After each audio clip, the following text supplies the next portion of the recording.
तो जब भी बेटा अगर ऐसे ट्रायंगल बन जाते हैं, ये ट्रिक आपको बहुत ध्यान से समझना है, जब भी अगर ऐसे ट्रायंगल बन जाते हैं और इस ट्रायंगल में हमें हाइट का रेशियो निकालना होता है, देखिए ए डैश बी डैश क्या हाइट है ना, और ए बी क्या बेटा ट्रायंगल की हाइट है। तो जब भी अगर हमको ट्रायंगल की हाइट का रेशियो निकालना होता है और ट्रायंगल इस तरह से हो, मतलब एक ही पॉइंट से ट्रायंगल स्टार्ट हो गया उधर और इधर भी, ठीक है ना। तो कहा जाए कि माइक्रोस्कोप में जो ए डैश बी डैश, मैं यहाँ पर इरेज मैंने कर दिया, यहाँ पर लिखा था A dash, A double dash और बी डबल डैश। अगर आपसे कहा जाए कि A double dash B double dash I lens से जितना भी दूर बन रहा है वो डिस्टेंस कितनी हो जाए, डी हो जाए। डी का बेटा मतलब क्या है कि वी। आज हम यहाँ पर टॉपिक कवर करते हैं derivation of magnification of compound microscope, ठीक है। मतलब कि हमें अगर आपको ये पता है कि माइक्रोस्कोप का रे डायग्राम कैसे बनता है, उसमें दो लेंस होते हैं, एक होता है ऑब्जेक्टिव लेंस और एक होता है आई पीस लेंस या फिर आई लेंस, ठीक है ना। और माइक्रोस्कोप की बात करें बेटा, तो माइक्रोस्कोप में माइक्रोस्कोप की अगर बात करें तो इसमें जो ऑब्जेक्टिव लेंस होता है उसका साइज़ छोटा होता है और जो आई लेंस होता है उसका साइज़ बड़ा होता है, ठीक है ना। और ऑब्जेक्टिव लेंस से जो इमेज बनता है वो आई लेंस के लिए काम करता है एज अ ऑब्जेक्ट। तो ये बेटा बहुत ध्यान से आपको समझना है इसके मैग्नीफाइंग पावर के डेरिवेशन को, ठीक है। तो इसके लिए सबसे बेटा पहले हम लोग यहाँ पर डायग्राम को ड्रॉ करते हैं। डायग्राम रफली डायग्राम हम यहाँ पर ड्रॉ करेंगे क्योंकि आपको फेयर डायग्राम अच्छे से आता है, ठीक है ना। तो मैं इसके लिए एक रफ स्केच यहाँ पर तैयार कर दे रहा हूँ कि जिससे कि आपको वैल्यूज वगैरह में कोई दिक्कत ना हो। अगर आपको रे डायग्राम नहीं आता बेटा तो वो आपको पहले तैयार करना पड़ेगा, उसके बाद से आपको यहाँ पर समझना पड़ेगा मैग्नीफाइंग पावर या मैग्नीफिकेशन के डेरिवेशंस को, ठीक है। बाबू मुझे जरा विंडो खोल दो, विंडो। आप यहाँ पर ध्यान दीजिए, ठीक है। मान लिया मैंने ये बेटा, मान लिया हमारे पास एक प्रिंसिपल एक्सिस है, ठीक है। और प्रिंसिपल एक्सिस की बात करें तो यहाँ पर हमारे पास एक आई लेंस मान लिया हमने, ये हमारे पास एक आई लेंस है, ठीक है।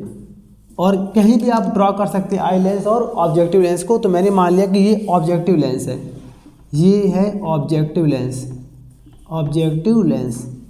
तो इसके मिड पॉइंट को मैंने ओ मान लिया, ठीक है। अब यहाँ पर अगर हम कोई रखते हैं ऑब्जेक्ट, यहाँ पर ध्यान दीजिएगा, अगर यहाँ पर हम कोई रखते हैं ऑब्जेक्ट, इसको आप जूम करके समझ लीजिएगा, ठीक है, डायग्राम को। तो यहाँ से एक लाइट जाएगी पैरेलल प्रिंसिपल एक्सिस के, ठीक है, पैरेलल, और एक पास होगा ऑप्टिकल सेंटर से ऐसे करके, ऑप्टिकल सेंटर वाला सीधा जाएगा और जो पैरेलल आ रहा था वो जाएगा फोकस से। तो मेरे मान लिया ऐसे जा रहा है, ये ध्यान दीजिएगा। तो ये जो पॉइंट दिख रहा है आपको, ये मैंने मान लिया फोकस है। तो क्योंकि ये फोकस किसका है, ये फोकस है ऑब्जेक्टिव लेंस का। अब बेटा यहाँ पर देखिए, इस ऑब्जेक्ट का नाम मैंने मान लिया ए और यहाँ पर मान लिया हमने बी। तो बेटा यहाँ पर ए बी क्या है, ऑब्जेक्ट है, यहाँ पर ए बी क्या ऑब्जेक्ट है। और इस ऑब्जेक्ट का ऑब्जेक्टिव लेंस से जो इमेज बन रहा है वो यहाँ पर बन रहा है, ठीक है। तो यहाँ पर अगर इसका इमेज बन रहा है बेटा, तो इसको मैंने ऐसे ड्रॉ कर दिया, ठीक है, ऐसे करके। और इसको मैंने मान लिया, देखिए बेस क्या है, ए है ना, तो बेस में ए डैश मान लिया और इसका जो वर्टेक्स है, एरो पार्ट है, वो क्या था, बी। तो यहाँ पर बेटा मैंने मान लिया इसका वी डैश, ठीक है। अब इसके बाद से हम लोग इस इमेज के राइट हैंड साइड एक और लेंस लगाएंगे, जिस लेंस का साइज ऑब्जेक्टिव लेंस से कुछ बड़ा होगा, उसका नाम होगा आई लेंस, ठीक है। तो यहाँ पर हमने एक और यहाँ पर डायग्राम दिखा दिया, थोड़ा सा बढ़ा दी कि लेंस थोड़ा सा ऐसे, और इसके मिड पॉइंट को मैंने मान लिया ई। ई का बेटा मतलब क्या है, आई लेंस, ठीक है ना। और यहाँ पर लिख दिया मैंने this is a eye lens. अब यहाँ से लाइन लेंगे एक पैरेलल, एक यहाँ पर लेंगे लाइन पैरेलल, ठीक है ना, प्रिंसिपल एक्सिस के पैरेलल लेंगे यहाँ पर। तो ये मान लिया मैंने पैरेलल, ठीक है, लाइन ऐसे। और एक लेंगे बेटा ऑप्टिकल सेंटर से, यानी कि इसका ऑप्टिकल सेंटर क्या है, ई है, तो एक यहाँ से लेंगे, ठीक है, ऐसे करके। इसके डायग्राम को बेटा आपको बहुत अच्छे से प्रैक्टिस करना है, ठीक है, ऐसे करके लेंगे। लेकिन अब जो पैरेलल जा रहा, अच्छा ऑप्टिकल सेंटर वाला तो बेटा सोच चला गया ना, ऐसे ही ऑप्टिकल सेंटर वाला कहीं भी डेविएट नहीं होगा, कहीं मुड़ेगा नहीं। लेकिन जो लाइट आ रही थी प्रिंसिपल एक्सिस के पैरेलल, वो हो जाएगा फोकस से। वो हो जाएगा फोकस से। तो मैंने इसका फोकस ऐसे कोई मान लिया ऐसे करके, ठीक है ना, ये हो गया इसका फोकस। यहाँ पर मान लिया मैंने दिस इज एफ ई। वैसे यहाँ कहीं आपका मान लेंगे एक और यहाँ पर एफ ई डैश। एक लेंस के देखिए दो होते हैं फोकस, ठीक है ना, एक प्राइमरी फोकस और एक सेकेंडरी फोकस। तो यहाँ पर मैंने मान लिया कहीं पर एफ ई, और ये आपको दिख रहा है पॉइंट ना, जो कि ए बी से लाइन पैरेलल आ रहा था, पैरेलल आने के बाद वो इस पॉइंट से पास हो रहा, तो इस पॉइंट को मैंने मान लिया क्या, एफ ओ। एफ ओ का मतलब focal length of objective lens. F E dash का मतलब यहाँ कहीं पर है, ये है, ये यहाँ पर क्या है, एफ ई डैश यहाँ पर क्या है, आई लेंस का फोकल लेंथ, और जो एफ ई यहाँ पर है वो भी आई लेंस का फोकल लेंथ है, ठीक है। अब क्योंकि ये दोनों लाइट आगे कट नहीं करेंगे तो इनको पीछे बढ़ाएंगे ऐसे करके, ठीक है। ये एक रफ डायग्राम है, आपको अच्छे से बता चुके हैं हम, तो वहाँ से आपको ट्राई कर लेना है इसको, ठीक है। और ऐसे बढ़ाते जाएंगे तो ये दोनों कहीं पर यहाँ पर कहीं कट कर लेंगे, और जहाँ पर कट कर लेंगे वहाँ पर इसका एक हम इमेज ड्रॉ कर देंगे, ठीक है।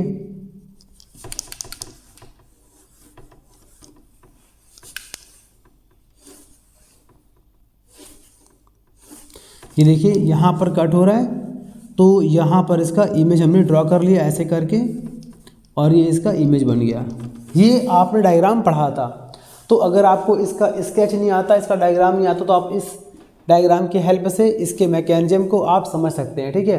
अब जो है हमारे यहाँ पर लास्ट में इमेज बना है, तो ये इमेज जो है वो ए डैश बी डैश का बना है, तो एरो वाले पार्ट को यहाँ पर क्या मान लेंगे, बी डबल डैश, और जो बेस वाला पार्ट है उसे मान लिया हमने ए डबल डैश, ठीक है। तो ये पूरा हमारा एक कंपाउंड माइक्रोस्कोप का डायग्राम तैयार हो गया। लेकिन जब बेटा बात होती है इसकी मैग्नीफाइंग पावर को डिराइव करने की, तो वहाँ पर आपको बहुत ध्यान देना है। वो ध्यान क्या देना है, वो ध्यान दीजिएगा।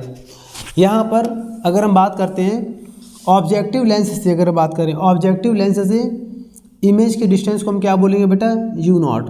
यहाँ आपको बहुत ध्यान रखना है, क्योंकि देखिए यू क्या होता है बेटा, यू क्या होता है, व्हाट इज यू, यू मतलब डिस्टेंस ऑफ ऑब्जेक्ट। लेकिन क्योंकि ये distance of object objective lens से है, तो यहाँ पर लगा दिया हमने यू नॉट लगा दिया, ठीक है। ऐसे ही हम लोग इमेज को भी दिखाएंगे।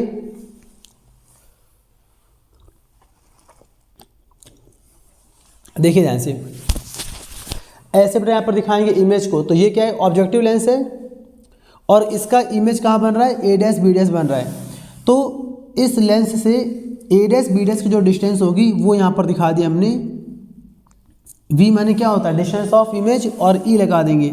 देखिए इस डायग्राम को आपको थोड़ा सा जूम करके देखना होगा, ठीक है। यूट्यूब पे अगर आप देख रहे हैं तो आप थोड़ा सा इसे जूम कर लीजिएगा, जूम करने से आपको और क्लियर दिखाई देगा। तो ये ऑब्जेक्टिव लेंस और ए डैश बी डैश के बीच की डिस्टेंस क्या होती है, वी होती है। यहाँ पर वी माने डिस्टेंस ऑफ इमेज, क्योंकि यहाँ पर ये ऑब्जेक्टिव का, तो यहाँ पर क्या लगा देंगे, नॉट, मैंने ई लगा दिया था, यहाँ नॉट होगा, ठीक है। ऐसे ही अगर हम बात करते हैं यहाँ पर आई लेंस की बात करते हैं, तो ये आई लेंस है, और ए डैश बी डैश जो कि ए बी का इमेज था वो आई लेंस के लिए काम करेगा एक ऑब्जेक्ट की तरह। तो यहाँ पर जो डिस्टेंस होगा बेटा वो हो जाएगा यू नॉट। यहाँ पर यू होता है, यू माने क्या होता है, distance of image. I lens के लिए जब लगा देंगे ई, ठीक है, क्लियर है। देखिए आपको मैग्नीफाइंग पावर डिराइव करने के लिए यूनिट्स पर और वैल्यूज पर बहुत ध्यान देना, फोकस करना है। अच्छा, उसके बाद से देखिए ये आई लेंस है, और आई लेंस ने ए डैश बी डैश का इमेज यहाँ पर बनाया है, वर्चुअल है, और ठीक है ना, यहाँ पर और इन्वर्ट फॉर्म में है। तो इसके लिए अगर ये इमेज है तो ए डैश बी डैश की अगर डिस्टेंस निकालेंगे लेंस से, तो वो होनी चाहिए यहाँ पर क्या, वी। बेटा वी माने क्या होता है, डिस्टेंस ऑफ इमेज। तो आई लेंस के लिए ये हो जाएगा वी। लेकिन क्योंकि ये इमेज किसके लिए है, आई लेंस ने बनाया है, तो यहाँ पर क्या लगा देंगे, वी ई। ये पूरा हमारा क्लियर वैल्यूज हो गई। वैल्यूज होने के बाद थोड़ा सा आपको और ध्यान देना, लास्ट वो क्या है, ध्यान दीजिएगा, ठीक है। थोड़ा सा आपको देखिए यहाँ पर ध्यान क्या देना है। इसके बाद मैग्नीफाइंग पावर के डेरिवेशन में since formula of magnifying power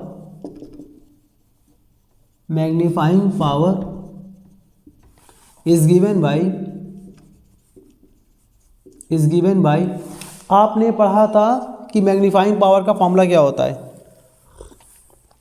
magnifying power का फॉर्मूला यहाँ पर होता है m इज इक्वल टू क्या होता है, beta upon alpha, beta upon alpha. क्यों? अच्छा, आपने क्लास 10th में पढ़ा होगा माइनस वी अपॉन यू, या फिर रिलायंस के लिए पढ़ा होगा वी अपॉन यू, ठीक है। तो वो सब कुछ डेराइव होकर इसी से आता है, बीटा अपॉन अल्फ़ा। बीटा यहाँ पर क्या है, बीटा यहाँ पर है एंगल फ्रॉम इमेज, मतलब जो भी इमेज एंगल बनाता है लेंस पर वो होता है बीटा। और अल्फ़ा बेटा यहाँ पर क्या होता है, मैं लिख दे रहा हूँ, ये होता है एंगल फ्रॉम ऑब्जेक्ट। ये थोड़ा सा आपको ध्यान रखना है, ठीक है। मैं फिर से कह रहा हूँ, थोड़ा सा यहाँ पर आपको जूम करके देखना होगा, ठीक है। तो यहाँ पर बीटा क्या है, बीटा भी एंगल है, अल्फ़ा भी एंगल है। बीटा का संबंध किससे है, बीटा का रिलेशन किससे है, इमेज से है, और अल्फ़ा का रिलेशन ऑब्जेक्ट से है, ठीक है। ये दोनों एंगल बनाते हैं, तो इन दोनों एंगल की वैल्यूज को पुट कर दीजिए, आपका आंसर आ जाएगा। अब एंगल कैसे फाइंड करते हैं वो ध्यान दीजिए। सिंस बात करते हैं पहले बीटा की, तो बेटा हम लोग फिजिक्स में स्मॉल एंगल के लिए बीटा को अप्रॉक्सीमेट मान लेंगे। बीटा को अप्रॉक्सीमेट मान लिया हमने tan बीटा। क्या मान लिया हमने, tan बीटा, क्योंकि tan लगाइए या फिर मत लगाइए, स्मॉल एंगल के लिए दोनों इक्वल है, beta is equal to tan beta, ठीक है। अब यहाँ पर देखिए ध्यान से, ये हम अप्लाई कर रहे हैं, तो यहाँ पर देखिए ये आई लेंस है ना, और आई लेंस पर ए डैश बी डैश क्या है, इमेज है, तो आपको दिख रहा होगा। और हमेशा बीटा और अल्फ़ा आई लेंस के लिए ही लगाते हैं, याद रखिएगा। ये फॉर्मूला हमेशा किसके लगाते हैं हम लोग, आई लेंस के लिए ही लगाया जाता है। कभी भी मैग्नीफाइंग पावर का फॉर्मूला बीटा और अल्फ़ा, अगर आपके मन में ये डाउट है सर इमेज तो बहुत सारे बन रहे हैं, किस लेंस के लिए लगाना है, हमें कैसे मालूम चलेगा, तो याद रखिएगा मैग्नीफाइंग पावर में हमेशा आपको उस लेंस का इस्तेमाल करना है जो जो आई लेंस है, ठीक है ना। तो यहाँ पर आई लेंस ये है, तो इसके लिए यहाँ पर जो ऑब्जेक्ट का इमेज बन रहा है ए डैश बी डैश बन रहा है, ठीक है। तो ए डैश बी डैश का जो एंगल बनेगा वो यहाँ पर हमें एज्यूम करना होगा बीटा। तो ए डैश बी डैश का जो एंगल है वो मैंने यहाँ पर क्या मान लिया, बीटा मान लिया, ठीक है। ए डैश बी डैश का इमेज हमने बीटा मान लिया, ठीक। तो यहाँ पर लगाएंगे tan बीटा, तो tan में क्या होता है, tan में क्या होता है, परपेंडिकुलर अपॉन बेस। तो इसके लिए परपेंडिकुलर क्या होगा, परपेंडिकुलर होगा ए डैश और बी डैश, अपॉन बेस क्या होगा, तो बेस होगा बेटा ई से लेकर ए डैश, ई से लेकर ए डैश। अब देखिए इसके डायग्राम को मैं आपको अलग से दिखा दे रहा हूँ कि आपको और क्लियर होगा, ठीक है। अगर हम बात करें कि बीटा कैसे लिया गया है, आपको ट्रायंगल दिख रहा होगा ई ए डैश बी डैश, ऐसे बना हुआ है, देखिए ध्यान से, ठीक है। यहाँ पर क्या लिखा है, ई लिखा हुआ है, और यहाँ पर एंगल लिखा है बीटा, यहाँ देख लीजिए ध्यान से, और यहाँ पर है ए डैश और यहाँ पर है बी डैश, एरो ऐसे बना हुआ है, ठीक है। और ये डिस्टेंस हमें दे रखी है यू ई, ठीक है ना पूरा। तो इसी में लगाया मैंने यहाँ पर क्या, tan बीटा लगाया। तो tan बीटा में क्या होता है, परपेंडिकुलर अपॉन बेस। तो परपेंडिकुलर क्या होगा इसका, A dash B dash, upon base क्या होगा, ई ए डैश, ठीक है। इसको मैंने क्वेश्चन नंबर फर्स्ट मान लिया। नाउ अल्फा को हम यहाँ पर क्या मान लेंगे, tan अल्फा।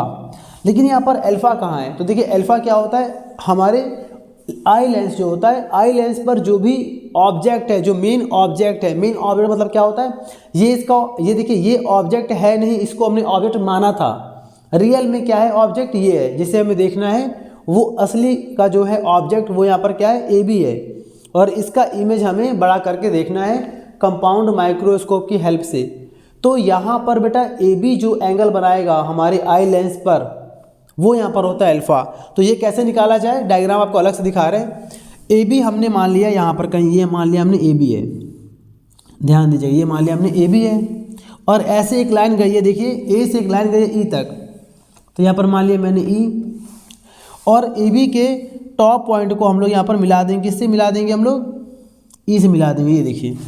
तो ये पूरा हमारा बन जाएगा एंगल अल्फ़ा, ठीक है। इस तरह से यहाँ पे हम ड्रॉ करेंगे। तो इसका नाम क्या है, ए और बी। मैंने आपसे कहा ना हमेशा बीटा और अल्फ़ा, हमेशा बेटा बीटा अल्फ़ा आई लेंस से बनेगा, ठीक है। आगे देखिए ध्यान से,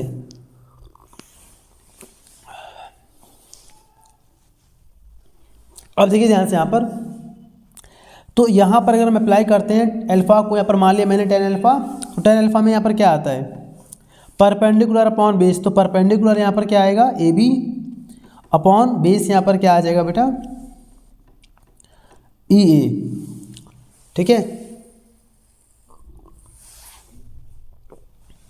क्लियर है यहाँ पर ना। अब बेटा इसके बाद से अल्फा और बेटा बीटा इन दोनों की वैल्यू को पुट कर देंगे फर्स्ट, यानी कि फॉर्मूले में। आपको दिख रहा है ये फॉर्मूला पूरा, इस फॉर्मूले में पुट करना हमको, m equal to beta upon alpha में। यहाँ पे कर देंगे now from equation first comma second and formula m is equal to beta upon alpha. तो इसमें हम बेटा वैल्यू को पुट करेंगे तो आ जाएगा m इज इक्वल टू, बेटा पहले यहाँ पर क्या लिखा है, यहाँ लिखा है बीटा, और बेटा बीटा की वैल्यू कितनी है, a dash B dash upon E A dash लगा देंगे, a dash B dash upon E A dash, divide है ना बीटा में, अल्फा से डिवाइड है, तो अल्फा यहाँ पर क्या है, ए बी अपॉन ई ए, यहाँ लगा देंगे हम लोग ए बी अपॉन ई ए। जैसे बेटा हम लोग यहाँ पर डिवाइड के प्लेस पर करेंगे मल्टीप्लाई, तो आ जाएगा ए dash B dash upon E A dash, into करेंगे नंबर उल्टा हो जाएगा ई ए अपॉन ए बी, ठीक है। ये बेटा पूरा हमारा आ जाएगा। पहले यहाँ तक पहले जल्दी से कॉपी कर लीजिए, फिर थोड़ा सा मैं यहाँ पर इरेज करता हूँ बेटा, इसको जल्दी से पहले कॉपी कर लीजिए आप। अब बेटा यहाँ पर देखिए, यहाँ तक आपने कॉपी कर लिया, बाकी मैंने इरेज कर दिया है। अब बेटा यहाँ पर हम लोग वैल्यूज को ध्यान देते हैं, और बहुत ध्यान से मेरे साथ समझना है, ठीक है। आपको वैल्यूज को देखिए अलग से मैं यहाँ पर दिखा रहा हूँ वैल्यूज को। अच्छा, इसको बेटा मैं ऐसे बोल सकता हूँ ना, मैं बार बार बेटा बेटा बोल रहा हूँ, इसको ऐसे हम लोग कह सकते हैं ना, और m is equal to A dash B dash upon A B. देखिए जिन बच्चों का कंपाउंड माइक्रोस्कोप छूट गया बेटा, जिन्होंने क्लास अटेंड नहीं की थी, समझ गए होंगे मैं यहाँ पर किसकी बात कर रहा हूँ बेटा, जिन जिन बच्चों की, तो वे बेटा बच्चे यहाँ पर अच्छे से इसको समझ के बेटा कॉपी कर लीजिए। इसमें नोट्स के साथ हैं, पूरा ड्राइव मैंने प्रॉपर कराया है, तो उसको अच्छे से बेटा प्रैक्टिस जरूर कर लीजिएगा। तो ए डैश बी डैश अपॉन क्या है, ए बी है, और यहाँ पर मैंने इसको एक साथ कर लिया, ठीक है, और ई वाले पोर्शन को एक साथ कर ले रहे हैं, ई A upon E A dash, ठीक है। तो ये और ये बेटा बात तो एक ही है फॉर्मूला, ठीक है। अब मैं बेटा यहाँ पर वैल्यू को पुट करने जा रहा हूँ, कैसे, ध्यान दीजिएगा। सिंस यहाँ पर हम बात करते हैं ई ए की बात करते हैं पहले, ई ए। देखिए ई ए की वैल्यू क्या होगी, ई ए की वैल्यू, इसकी वैल्यू क्या होगी, ध्यान दीजिएगा। ई मतलब जहाँ पर हमारा आई है, आई लेंस है, और ए मतलब यहाँ पर क्या है, जहाँ पे हमारा मेन, सबसे मेन हमारा जहाँ पर ऑब्जेक्ट है। तो याद रखिएगा माइक्रोस्कोप के लिए, कंपाउंड माइक्रोस्कोप के लिए आई लेंस और ऑब्जेक्ट की जो डिस्टेंस होती है बेटा, वो होती है कैपिटल डी, ठीक है ना। इसको बेटा बोलते हैं लीस्ट डिस्टेंस, ठीक है ना। इसकी वैल्यू होती है 25 सेंटीमीटर। तो आपको ये लर्न करना पड़ेगा, ठीक है। और क्योंकि ये कहाँ पर है, लेफ्ट साइड है, तो आपको यहाँ पर क्या लगाना पड़ जाएगा, यहाँ लगाना पड़ेगा आपको माइनस, ठीक है, क्योंकि ये लेफ्ट साइड है, ठीक है। उसके बाद से ई ए डैश की बात करते हैं, तो यहाँ ध्यान दीजिए बेटा, ई ए डैश की बात करते हैं। तो ई और ए डैश की देखिए ध्यान से, ई यहाँ पर है और ए डैश यहाँ पर है, तो ई और ए डैश के बीच की जो डिस्टेंस है, बीच की जो सेपरेशन है, वो बेटा कितनी है, यू ई है। तो यहाँ लगा देंगे यू ई, ठीक है, यू ई लगा दिया हमने। उसके बाद यहाँ पर ए डैश बी डैश और ए बी की वैल्यू के लिए बहुत ध्यान दीजिएगा, थोड़ा सा यहाँ पर आपका ट्रिक है, उस ट्रिक से हम लोग जल्दी निकाल लेंगे। क्या, since A dash B dash upon A B is equal to, देखिए ध्यान से, आपको देखिए यहाँ पर दिखा रहे हैं हम दो ट्रायंगल, ए बी एक ट्रायंगल दिख रहा होगा आपको, मेरे साथ साथ समझना है आपको, ओ ए बी एक ट्रायंगल, और उसी ओ से एक और ट्रायंगल स्टार्ट है, ओ ए डैश बी डैश।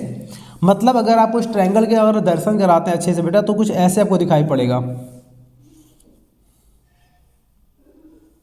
देखिए पक्का ऐसे दिख रहा ना आपको। मतलब कहने का यहाँ पर क्या है बेटा, देखिए आपको मैं नहीं दिख रहा हूँ, पर डायग्राम आपको दिख रहा होगा, तो वहाँ पर फोकस करना बेटा। आपको मैं नहीं दिख रहा हूँ, डायग्राम दिख रहा है, वहाँ ध्यान दीजिए। तो यहाँ पर क्या है, ओ ए बी ये ट्रायंगल, और इसके बाद क्या है, ओ ए डैश बी डैश, ओ ए डैश और बी डैश।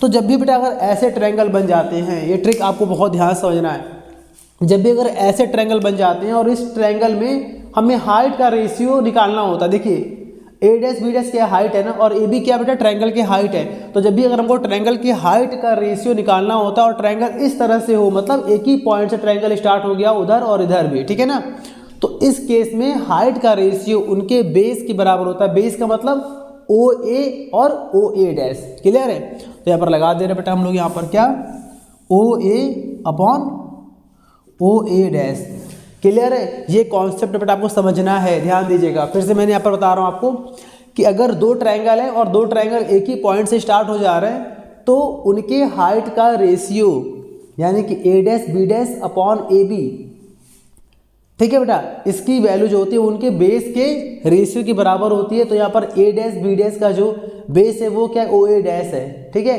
और ओ ए डैश ऊपर होगा ओ ए डैश। देखिए ए डैश बी डैश का जो बेस है वो क्या है, ए डैश बी डैश का बेस क्या है, ओ ए डैश, ठीक है, और ए बी का बेटा बेस क्या है, तो ए बी का बेस है ओ ए, ठीक है। चलिए अब इसकी वैल्यू तो देखिए ध्यान से, ओ ए डैश, तो ओ से लेकर यहाँ पर देखिए ओ से लेकर ए डैश की वैल्यू कितनी है, वी नॉट है। तो यहाँ पर लगा देंगे वी नॉट अपॉन ओ से लेकर ए की वैल्यू, तो ओ से लेकर ए की बेटा वैल्यू कितनी है, यू नॉट है, क्लियर है यहाँ पर ना, ठीक है। तो अब यहाँ पर लगभग सारी वैल्यूज बेटा हम लोग को मालूम चल चुकी हैं, तो सारी बेटा वैल्यूज को हम लोग यहाँ पर पुट कर देंगे, ठीक है। अच्छा उसमें देखिए ध्यान से वी नॉट कैसा होगा, उस तरफ है ना, वी नॉट कैसा है, राइट हैंड साइड है ना लेंस के, तो वहाँ पर क्या लगा देंगे प्लस, और यू नॉट कहाँ पर है, लेफ्ट साइड है, तो वहाँ लगा देंगे माइनस, क्लियर है, पक्का। देखिए मैं फिर से कह रहा हूँ, जो जहाँ से डिस्टेंस लेंगे उसमें प्लस माइनस, जो लेफ्ट साइड है वो माइनस के, जो राइट साइड है बेटा प्लस के। जैसे कि यहाँ पर देखिए ई ए हमने यहाँ पर बेटा कैसे लिया है, ई ए को बेटा हमने यहाँ पर लिया है कैसे, माइनस में, ठीक है, माइनस का डी, क्योंकि ई से ले रहे हैं ना ए तक, ऐसे आ रहा है, इस वाले लेंस से लेफ्ट में आ रहे हैं, और ई से लेकर ए डैश को बेटा यहाँ पर क्या माना गया, यू वी, ये भी लेफ्ट में है, तो यहाँ भी क्या आएगा माइनस। अब वी नॉट जो है ना वो हम लोग नॉट से ले रहे हैं, नॉट का मतलब जीरो से, वी जीरो, तो जीरो मतलब ऑब्जेक्ट लेंस, ओ मतलब ऑब्जेक्ट लेंस, ऑब्जेक्ट लेंस के राइट साइड है, तो यहाँ पर कैसा होगा ये प्लस में, और यू मतलब कहाँ पर है, ऑब्जेक्टिव लेंस के लेफ्ट साइड है, तो यहाँ पर क्या लगा देंगे माइनस। साइन कन्वेक्शन को बेटा बहुत आपको ध्यान से समझना है, ठीक है। यहाँ पर अब बेटा सारी वैल्यूज को उठा के यहाँ पर लगा देंगे। इसको बेटा मान लिया हमने थर्ड इक्वेशन, ठीक है। टाइम कितना हो रहा है अभी, नहीं रोको नहीं, टाइम बताओ, चलिए ठीक है। तो बेटा यहाँ पर बस जल्दी से हो जाएगा। तो बेटा यहाँ पर हम लोग सारी वैल्यूज को यहाँ पर पुट कर देंगे, तो ऐसे करेंगे यहाँ पर क्या, देयरफॉर फ्रॉम इक्वेशन थर्ड, तो बेटा थर्ड में अगर पुट करेंगे तो यहाँ पर कितना आएगा हमारा, आ जाएगा m इज इक्वल टू, यहाँ पर क्या लिखा है ए डैश बी डैश और ए बी, उसकी बेटा वैल्यू कितनी है, वी नॉट अपॉन माइनस का U naught into E A upon E A dash, वो कितना है minus D upon minus U E, minus minus cancel, एक माइनस यहाँ पर बच जाएगा, तो आ जाएगा m is equal to minus V naught upon U naught, मैंने माइनस को ऊपर भेज दिया, मैंने इस माइनस को ऊपर भेज दिया और माइनस कट गया, तो यहाँ कितना आ गया d अपॉन यू ई, ठीक है। इसको बेटा मैंने मान लिया क्वेश्चन नंबर 4। अब लास्ट स्टेप है, वो लास्ट स्टेप क्या है बेटा, आपको यहाँ पर आई लेंस के लिए आपको अप्लाई कर देना है फॉर्मूला, आपको यहाँ पर आई लेंस के लिए अप्लाई कर देना है फॉर्मूला, लेंस फॉर्मूला। तो ऐसे करेंगे, नाउ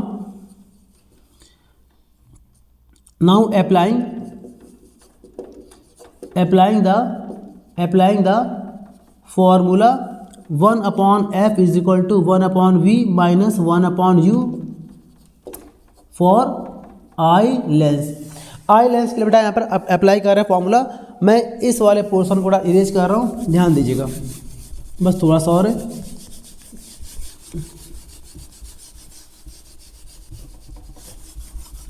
अब देखिए जैसे, अब बेटा अगर आई लेंस के लिए अप्लाई करेंगे तो देयरफॉर यहाँ पर क्या होगा, आई लेंस के लिए यहाँ पर एफ कितना हो जाएगा, एफ में हो जाएगा एफ ई, आई लेंस के लिए एफ ही जाएगा, is equal to 1 upon V, बेटा वी में क्या आएगा, वी में आई लेंस के लिए क्या आएगा, वी ई, कहाँ पर बेटा ये लेफ्ट में है ना, तो यहाँ क्या लगाना पड़ेगा माइनस, ठीक है, माइनस 1 अपॉन, और बेटा यहाँ पर यू क्या है, distance of object, objective lens के यहाँ पर क्या है यू वी, कैसा होगा माइनस में, क्योंकि लेफ्ट में है। तो बेटा इसको हम लोग ऐसे बोल सकते हैं यहाँ पर, चलिए मैं यहाँ लिख दे रहा हूँ इसको, यहाँ पर आ जाएगा 1/FE। ये आपको साइन बहुत ध्यान समझना है, जो भी लेफ्ट में होगा बेटा माइनस में होगा, ठीक है। तो यहाँ पर आ जाएगा 1/VE माइनस का मैंने यहाँ पर माइनस को ऊपर भेज दिया, माइनस माइनस प्लस 1/UE। और बेटा यहाँ से हम लोग इस 1/VE को ट्रांसपोज करेंगे तो ये आ जाएगा यहाँ पर प्लस में, तो यहाँ पर कितना आ जाएगा 1/FE plus 1/VE is equal to 1/UE। अब बेटा यहाँ पर देखो ध्यान से, इस 1/UV की वैल्यू को पुट कर देंगे फोर्थ में, तो ऐसे कर देंगे देयरफॉर फ्रॉम इक्वेशन फोर्थ। तो बेटा फोर्थ में अगर पुट करेंगे वैल्यू को तो आ जाएगा m is equal to minus V0/U0 into D. अब देखिए ध्यान से, यहाँ लिखा था D/UV, तो हम इसको ऐसे बोल सकते हैं ना, इंटू डी और इंटू 1/UV, हाँ या ना, ठीक है। और इसमें बेटा 1/UV की वैल्यू पुट कर देंगे, पूरी ये वाली वैल्यू यहाँ पुट कर देंगे तो आ जाएगा m is equal to minus V0/U0 into D in bracket 1/UV की वैल्यू लगा देंगे तो आ जाएगा 1/FE प्लस 1/VE। ये बेटा पूरा हमारा फॉर्मूला बन जाएगा, ठीक है। ये हमारा बेसिक पूरा फॉर्मूला बन गया। अब इसमें देखिए 2-3 केस आते हैं बेटा, वो केस अभी आपको बताते हैं हम यहाँ पर, पहले जल्दी से आता कॉपी कर लीजिए। बेटा यहाँ तो पूरा हो गया ना। अब देखिए इसके बाद से जो वो आपके बोर्ड एग्जाम में केसेस आते हैं, वो केस आपको बहुत ध्यान से समझना है, ठीक है। वो केस क्या है, पहले थोड़ा सा मैं इसको इरेज कर दे रहा हूँ।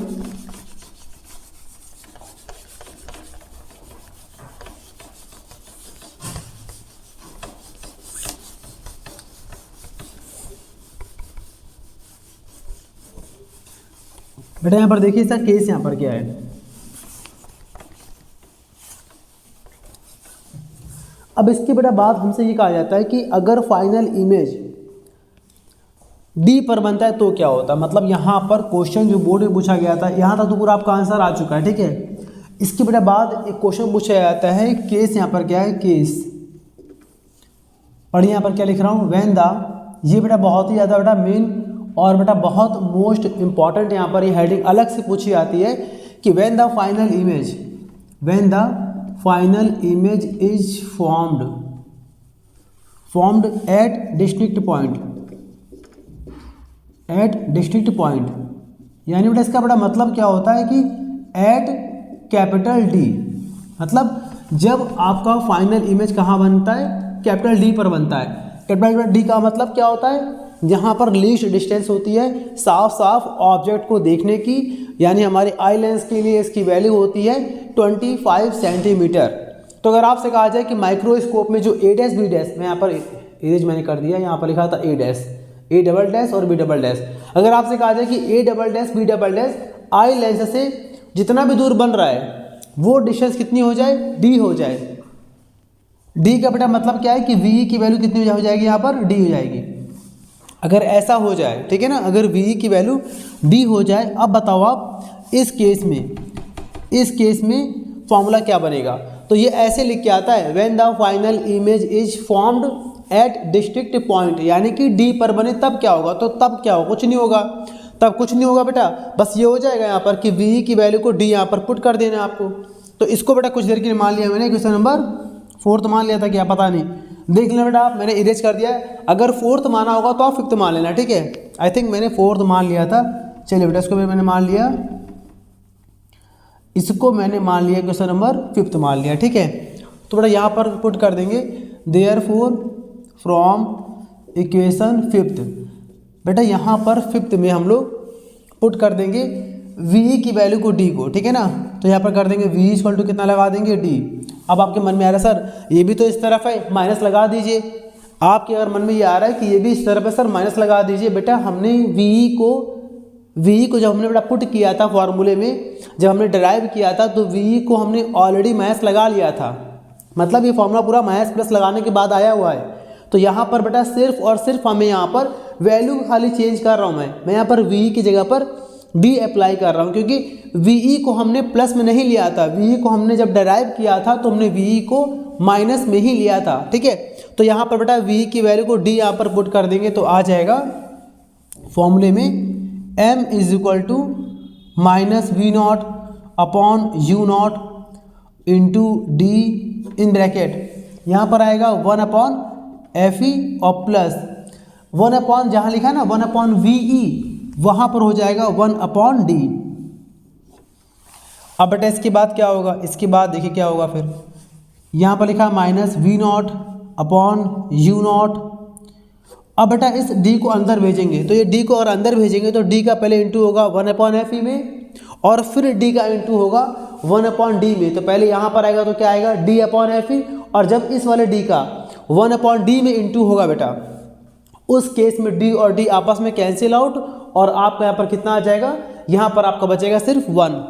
तो यहाँ पर आपका आ गया d upon F E plus 1, ये पूरा फॉर्मूला हमारा बन गया, ठीक है। तो यहाँ पर कर देंगे नाउ फॉर्मूला हमारा बन गया m is equal to minus V naught upon U naught in bracket 1 plus D upon F ई।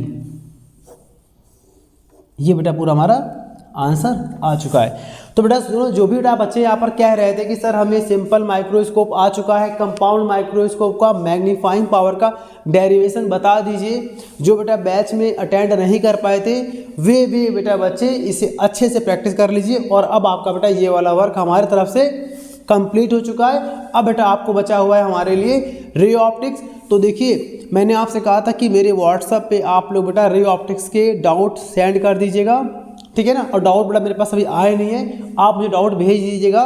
अगर आपने भेजा है तो भी बेटा मेरे पास बिल्कुल नहीं आया है, मैंने आपको रिस्पांस भी किया हुआ है व्हाट्सएप पर, तो वो बेटा डाउट आप भेज दीजिए तो मैं उसके भी न्यूमेरिकल्स को अलग से यहाँ पर कैरी कर देता हूँ, ठीक है। चलिए बेटा तब तक के लिए हम लोग बाय करते हैं, प्रैक्टिस करते रहिए अपने बोर्ड एग्जाम के लिए, बाय।